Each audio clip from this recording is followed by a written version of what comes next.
السلام عليكم.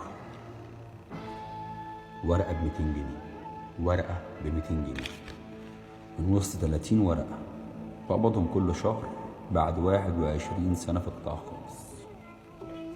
المفروض ان ال200 جنيه دي انا بقبض 6500 جنيه. شيل 1000 جنيه كهرباء ومية وغاز، وربنا يكون في عون اللي بيأجروا، يعني مأجرين بره. يتبقى 5000 ونص في أسرة على 5 أفراد، يخصني كل شهر على كل فرد 1100 جنيه على 30 يوم، يبقى نصيب كل واحد 36 جنيه.